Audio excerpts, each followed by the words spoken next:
L'information au bout des doigts avec le Nord Info, l'Éveil et Info Laurentide. Au micro, Mathieu Loca. Au cours des dernières années, il est arrivé plusieurs choses, notamment la pandémie, ce qui a forcé certaines personnes à faire un peu de ménage. Et aussi, selon les municipalités, il y a eu, je dirais pas des restrictions, mais des ajustements en matière de ramassage de déchets, de gros rebuts ou encore une modification à la grosseur des poubelles, les temps de passage. Bref, selon les municipalités au Québec, il y a eu beaucoup de variantes. Et un des phénomènes qu'on voit, c'est qu'il y a des gens qui, un, décident de faire le ménage et deux, se servent des œuvres de bienfaisance pour, ni plus ni moins, domper leur vieux stock. Et malheureusement, ce sont ces groupes-là qui sont pris avec la balle. C'est le cas du Grenier populaire des Basses-Laurentides. On retrouve la directrice générale Geneviève Etier. Madame Etier, bonjour. Bonjour, vous allez bien? Ça va bien, vous? Oui, ça va bien, merci. J'ai résumé une situation qui arrive à Saint-Eustache dans les Basses-Laurentides, qui arrive aussi en Mauricie, en Outaouais, Laval, bref, dans plusieurs régions du Québec. Vous, à titre de directrice générale du Grenier populaire des Laurentides, vous vous retrouvez un peu avec les rebuts des autres, même s'il y en a qui veulent aider, ça ne vous aide pas toujours. Non, effectivement, c'est un problème qui est un peu partout, comme vous dites, au Québec. Donc, dans le fond, les gens, on est dans un air de surconsommation, hein, vite acheté, vite jeté. Alors, c'est sûr que tout ce que les municipalités offrent comme moyen, comme vous avez mentionné, au niveau des gros rebuts ou des écocentres, c'est pas toujours aussi accessible parce que les gens, quand ils veulent justement se débarrasser d'un bien, ils veulent pas attendre nécessairement dans 2 semaines à la collecte des gros rebuts ou ils veulent pas attendre nécessairement les heures d'opération des écocentres qui sont assez limités et puis parfois coûteux aussi parce qu'il y a certaines municipalités qui chargent des frais. Donc, à ce moment-là, les gens se retournent pour aller, comme vous avez dit très communément, domper leurs choses un peu n'importe où. Puis malheureusement, c'est souvent les œuvres de bienfaisance qui ont des cloches, par exemple, sur différents territoires, ou sinon des centres d'opération là, de comptoirs, là, justement, où ce qu'on peut accueillir des dons. Et puis, si on a justement un stationnement, par exemple, commun, qui est le cas du Grenier populaire, on est commun avec une épicerie puis un centre commercial, à ce moment-là, c'est difficile pour nous de barrer les accès pour pas que les gens viennent porter leurs choses. Tandis que quelqu'un, c'est sûr qu'il y a un accès sur une route, là, les gens, ils se verraient mal de mettre ça sur le bord de la route, ça serait moins accessible. Mais dans notre cas, à nous, c'est problématique parce qu'on est dans un stationnement commun. Donc, les gens viennent carrément à toute heure du jour mettre des choses n'importe où. Alors, même si on mettrait une clôture, on peut pas mettre une clôture sur le stationnement qui donne accès aux autres commerces. Donc, c'est vraiment problématique. Puis, les gens profitent à toute heure du jour. Là, on a des caméras de sécurité. Et puis, on voit là que des gens, parfois, viennent porter la nuit ou peu importe, ou même voler aussi ou faire du vandalisme. C'est vraiment un gros problème. Et aussi, le phénomène est là pour les entreprises qui ont des conteneurs sur leur terrain. Souvent, il y a des gens qui se servent de ça pour soigner la vieille télé ou des choses comme ça. Là. C'est un peu généralisé. Vous avez eu, encore une fois, une surprise. Au retour du temps des fêtes, vous avez parlé de surconsommation. On avait tous et toutes déballé nos cadeaux de Noël. Il y en a qui ne faisaient plus, d'autres qui ne faisaient pas, ou c'était le temps de faire le ménage. Bang, on est atterri chez vous. Ça fait combien de temps que ce phénomène-là est présent dans le cas du Grenier populaire des Basses-Laurentides? Est-ce que ça fait 8-10 ans ou encore, vous avez vu là, vraiment, depuis peut-être les 2 dernières années, depuis le début de la pandémie, une accentuation de ce côté-là? C'est un problème qui est grandissant d'année en année, mais c'est sûr qu'avec la pandémie, ça a été vraiment accentué parce que les gens étant confinés, on le sait, ils ont fait des rénovations chez eux, ils ont fait du ménage parce qu'il n'y avait pas d'autre chose à faire, donc que d'être à la maison. C'est ce qui a généré, dans le fond, d'avoir beaucoup de surplus de dons, mais malheureusement, pas des dons qui ont été faits de façon respectueuse, parce que nous, dans le fond, on a tout un système avec nos heures d'ouverture. On est ouvert quand même du lundi au samedi. Pour que les gens, justement, qui travaillent la semaine peuvent venir le samedi aussi. Puis, on est ouvert de 8 heures à 16 heures pour la collecte des dons. Puis, je pense que c'est quand même convenable comme heure. C'est quand même assez accessible. On est tout près aussi des artères. Donc, on a aussi un système de cueillette à domicile que les gens peuvent nous écrire pour faire des demandes. On a plusieurs ententes avec des municipalités aussi, que les municipalités payent les frais de cueillette. Dont la ville de Boisbriand, on a aussi Pointe-Calumet, on a Saint-Joseph-du-Lac, on est en démarche aussi pour finaliser avec d'autres municipalités. Donc, ce qui fait que c'est même pas coûteux, c'est facile, ils ont qu'à écrire un courriel et nous faire une demande, puis on va faire la cueillette avec un service de transport. Fait que c'est vraiment, tout est là. Est-ce que c'est parce que c'est mal connu de la population? Probablement. C'est sûr qu'un organisme au BNL comme nous, on n'a pas les moyens de se payer des grosses campagnes publicitaires, donc c'est difficile de publier ça, mais on demande la collaboration des villes de pouvoir publiciser justement le service qu'on offre pour pouvoir éviter là, les dons sauvages là, qui sont pas structurés. Puis c'est dommage parce qu'il y a beaucoup, beaucoup de pertes à ce moment-là. On va parler dans quelques instants de votre organisme, mais parlez-moi donc des coûts reliés à ça. Vous, là, vous voyez un amoncellement de meubles, de vêtements, de jouets devant votre porte. Vous faites quoi? Vous avez des frais de rattachés à ça, là? Oui, tout à fait. En fait, il y a des frais à plusieurs niveaux. C'est sûr que on est un centre de formation, en fait, en partenariat avec Service Québec, qui donne des formations semi-professionnelles pour des gens qui vont retour vers l'emploi. Donc, on a une main-d'œuvre qui est financée par Service Québec, mais on a aussi une main-d'œuvre qui est permanente, c'est-à-dire des employés permanents qui sont en bonne et due forme payés par l'organisation. Et puis, tout ce beau monde-là, c'est sûr quand on a des dons sauvages comme ça au retour d'un week-end ou de quelques jours de congé après des journées fériées, on parle d'une dizaine de personnes qui doivent être monopolisées à faire un tri, à voir qu'est-ce qu'on peut sauver.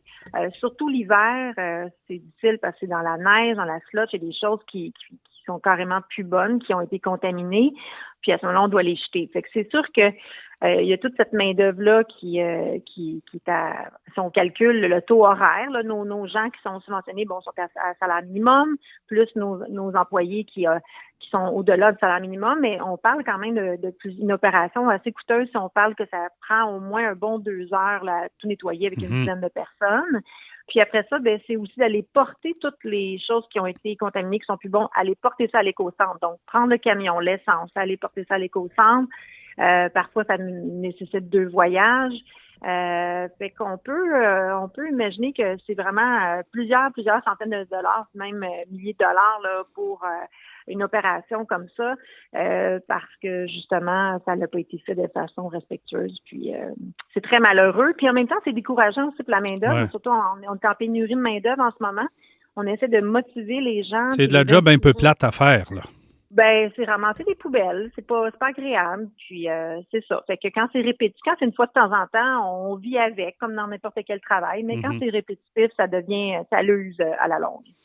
On est en compagnie de Geneviève Étier, elle est directrice générale du Grenier populaire des Basses-Laurentides. Vous avez dit tantôt, Mme Grenier, vous savez, on est un organisme communautaire, on n'est peut-être pas connu de tout le monde, mais le Grenier populaire a ses racines à Saint-Eustache depuis des décennies, là. Oui, ça fait 30 ans. En fait, on n'a pas pu célébrer notre 30e parce que justement, on était en pleine pandémie, donc on n'a pas pu faire un événement qu'on aurait souhaité avec tous les dignitaires et les municipalités avec qui on collabore, mais ce n'est que partie remise. On fera ça pour notre 35e, mais sinon, c'est quand même un endroit qui a évolué avec le temps aussi. Les gens nous pensaient comme un comptoir d'église ou qui était géré par des bénévoles. Les gens pensaient que c'était un lieu pour les pauvres. Il y avait quand même plein de préjugés. Oui, de préjugés, exactement. Puis finalement, les gens, on a changé notre image, on a changé aussi, c'est sûr, la localisation, on l'a changé à quelques reprises dans Saint-Eustache. Puis maintenant, on est au 217 rue Saint-Laurent. Puis on a quand même une belle bâtisse sur 2 étages qui est un look quand même moderne et qui fait pas sous-sol d'église justement, là, qui fait quand même très professionnel. On a changé notre logo, notre site web, notre page Facebook. notre image de marque. Donc, tout ça fait que on s'identifie vraiment comme un tremplin social parce qu'on a un partenariat financé par Service Québec pour être un centre de formation. On a une collaboration aussi avec le centre professionnel des Patriotes là, à Saint-Eustache pour donner des certifications là, de reconnaissance des acquis qu'ils ont fait lors des formations chez nous. Puis aussi, on fait du recyclage. Donc, on a une mission sociale, mais une mission environnementale parce que justement, on recycle des biens pour les vendre à moindre coût. Il y a des gens qui pensent des fois qu'on vend trop cher, mais si on les vendait pas au prix qu'on les vend, on fait quand même des recherches pour vendre les choses à juste prix. Les gens, ils pourraient les vendre sur Marketplace. Il y a même des revendeurs qui viennent chez nous, des collectionneurs, des revendeurs qui viennent acheter chez nous, puis après ça, ils les revendent sur Marketplace pour faire de l'argent. Donc, nous, on s'est dit, on va les vendre nous-mêmes à juste prix parce que, justement, on le sait très bien, sinon qu'il y a beaucoup de gens qui viennent acheter chez nous, puis après ça, ils vont les revendre. Donc, on est mieux prendre ces sous-là pour les réinvestir dans la mission qu'on fait à tous les jours parce qu'on redonne beaucoup à la population aussi. On travaille avec les CIUS.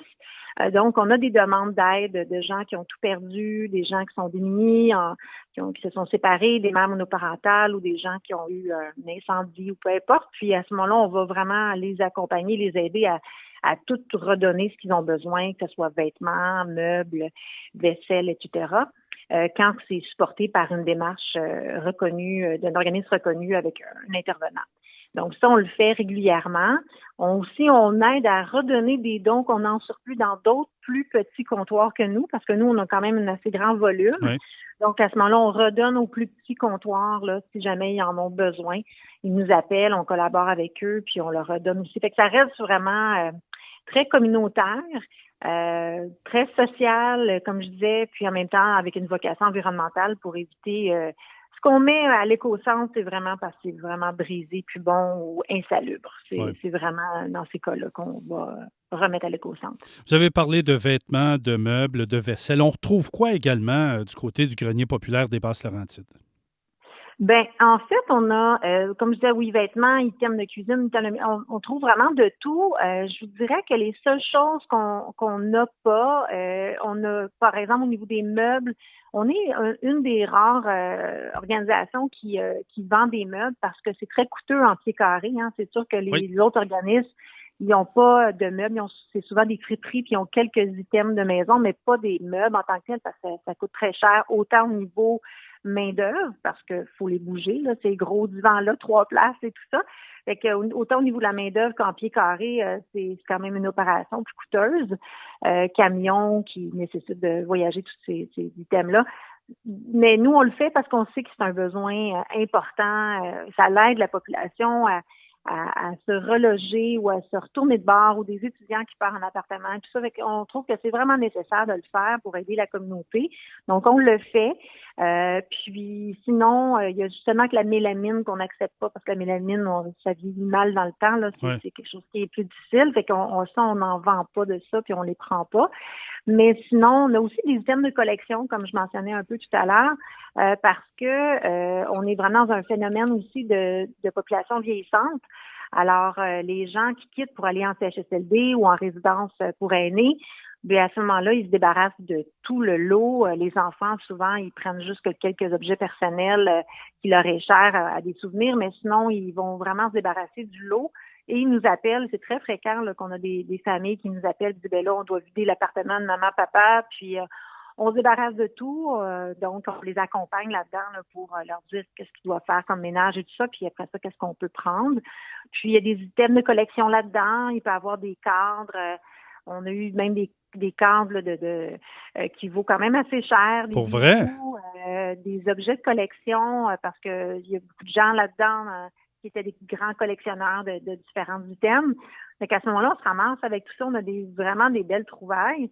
Et puis, ce qu'on fait, on en met à quelques endroits dans le magasin pour les mettre en valeur, pour que, justement, les collectionneurs, les gens puissent voir ces belles trouvailles-là. Puis sinon, on les vend sur Marketplace. Donc, ça fonctionne bien parce qu'il y a des choses, parfois, qui sont de plus grande valeur, puis on veut pas choquer les gens dans notre magasin. Puis, oh mon Dieu, Un quart de 1000 piastres, là, ça passe moins bien peut-être chez vous. Non, c'est ça, exactement. Ça arrive moins souvent, mais c'est déjà arrivé qu'on a eu des tables en marbre et tout ça, puis qu'à ce moment-là, c'est une niche d'acheteurs. Fait qu'à ce moment-là, on va les vendre sur Marketplace, puis on a des gens qui viennent de loin pour venir chercher ça.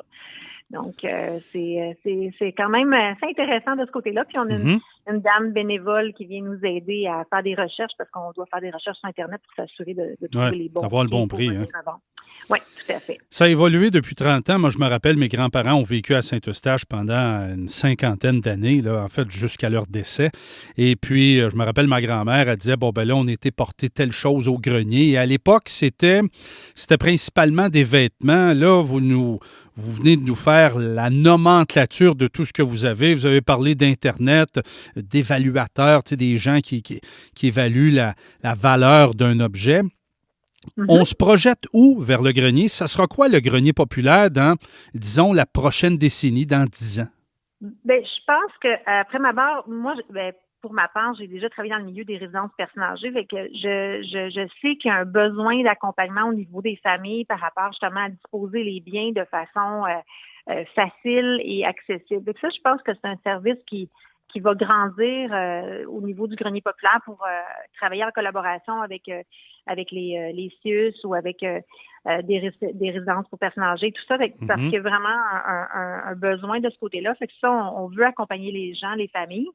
Et l'autre chose, c'est de devenir un centre de formation vraiment reconnu. Il y a beaucoup de gens qui viennent au magasin et qui ne savent pas du tout là, que nos employés sont des employés en formation, qui ont eu parfois des parcours difficiles, des gens qui étaient pas sur le marché du travail depuis 2-3 ans, qui étaient soit sous bien-être social, puis qui là, ils se reprennent en main. Nous, on les aide à reprendre des habitudes, des saines habitudes de vie. On les accompagne au niveau de faire un budget, se prendre en main, se trouver un logement, les accompagner. Fait qu'il y a vraiment tout un accompagnement avec des travailleurs sociaux avec qui sont des employés chez nous. Donc, on a une conseillère à l'emploi, on a des travailleurs sociaux ou intervenants sociaux, puis des formateurs. Donc, on a toute une équipe multidisciplinaire qui accompagne ces gens-là, comme je disais, en partenariat aussi avec le Centre des Patriotes aussi, qui nous aide au niveau de différentes capsules de formation. Et le Carrefour Jeunesse Emploi aussi. Et puis, ces gens-là, c'est ça, les gens qui viennent magasiner chez nous ne savent pas là, qu'il y a tout ça derrière là, qui se passe au 2e étage, surtout là où on a des salles de formation. Puis, on a des programmes jeunesse pour les jeunes de 15 à 30 ans, soit des jeunes décrocheurs, des jeunes qui ont eu des difficultés au niveau de la consommation, tout ça. Puis, on les accompagne à retrouver le goût de s'accrocher puis de prendre en main. On a des belles histoires, là, des jeunes qui vont retourner aux études ou qui vont se dénicher un travail, mais qui vont faire parallèlement des études. Fait que tout ça, c'est très méconnu. Puis, on veut mettre ça de l'avant aussi auprès de la population, que les gens sachent que c'est pas seulement qu'un magasin, c'est un centre de formation qui aide beaucoup de gens, là. On aide environ, je dirais, 50 à 60 personnes par année, parce que les parcours, c'est entre 6 mois et 1 an qui sont en formation chez nous. Donc, on forme là, jusqu'à peu près, 50 à 60 personnes par année. C'est impressionnant, c'est une personne par semaine en moyenne. Bravo à vous. En terminant, il y a des gens qui nous écoutent, qui veulent faire des dons, etc. On s'y prend comment plutôt que d'aller domper sa valise de char dans votre stationnement? Oui, s'il vous plaît, ne pas faire ça parce que dans le fond, vous nuisez effectivement à la mission. Donc, pour vraiment contribuer de façon respectueuse et de bien faire les choses, faut nous appeler ou en fait, faut aller sur notre site Internet, donc grenierpopulaire.com et il y a aussi le courriel, dans le fond, qui est transport@grenierpopulaire.com. Transport avec un S ou sans S? Sans S. Donc, transport au singulier @grenierpopulaire, tout écrit ensemble.com. Ça, c'est le service de cueillette à domicile. Puis à ce moment-là, nos employés vont vous diriger là, si c'est payant selon la ville où ce que vous êtes. Si c'est dans une ville avec qui on a une entente, à ce moment-là, ça va être gratuit. Et il y a aussi, bien sûr, de venir pendant nos heures d'ouverture. Donc, comme je mentionnais, le magasin est ouvert du lundi au samedi de 9h à 17h, mais les cueillettes des dons à l'arrière, on se présente à l'arrière, il y a un tempo à l'arrière du grenier populaire et on se présente là à partir de 8h le matin jusqu'à 16h. Voilà. Donc, c'est du lundi au samedi toujours. Et puis, notre équipe à l'arrière, à l'accueil des dons, vont se faire un plaisir de tout prendre les dons que vous avez à offrir, puis de pouvoir les revendre à bon escient pour justement contribuer à la mission. Merci pour votre temps et bonne chance pour la suite des choses, Madame Étier. Bien, ça me fait plaisir. Merci à vous. Geneviève Étier, directrice générale du Grenier populaire des Basses-Laurentides.